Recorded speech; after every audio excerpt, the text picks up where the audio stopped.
എല്ലാവരുടെയും വിരൽത്തുമ്പിലാണ് ഇപ്പോൾ എല്ലാം. എന്ത് വേണമെങ്കിലും അവർക്ക് സെർച്ച് ചെയ്യാം, അവർക്ക് കണ്ടുപിടിക്കാം, അവർക്ക് ഉണ്ടാക്കാം.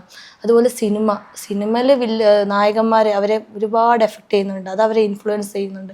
നായകന്മാർ എന്ത് ചെയ്യുന്നു അത് ഹീറോയിസം, അത് കണ്ട് അവർ അത് തന്നെ പകർത്താൻ ശ്രമിക്കുന്നു. കൊല്ലുന്നതും കൊലപാതകവും ഒക്കെ അവർക്ക് അതൊരു ഹരമായി മാറുകയാണ്. അത് വളരെ ശരിയാണ്. കാരണം നമ്മളെ പൊതുവെ ഒരു മെച്യൂർഡായ ആൾക്കാരൊക്കെ സിനിമയെ കുറ്റം പറയുന്ന സമയത്ത് അവർ പറയും സിനിമയെ സിനിമയാക്കി എടുക്കുക. അപ്പോൾ നമ്മൾ 2.5 മണിക്കൂർ അത് കണ്ട് ആസ്വദിച്ച് അത് വിടുക. പക്ഷെ നമ്മുടെ പുതിയ തലമുറ അങ്ങനെയല്ല.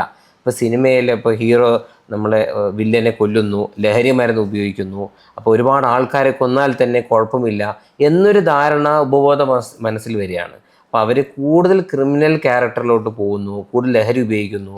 സിനിമ കാണുമ്പോൾ കുറ്റകൃത്യങ്ങളും ലഹരി മരുന്ന് ഉപയോഗിക്കുന്നത് വലിയ കുഴപ്പമില്ല, വലിയ പണിഷ്മെൻ്റ് ഒന്നും കിട്ടില്ല എന്നുള്ളൊരു ബോധ്യമാണ് കുട്ടികൾക്ക് വരുന്നത്. അപ്പോൾ സിനിമ കുട്ടികളെ എഫക്റ്റ് ചെയ്യുന്നു, അതുപോലെ അവരെ വഴിതെറ്റിക്കുന്നു എന്ന് നമ്മൾ സമ്മതിച്ചേ മതിയാവുള്ളൂ.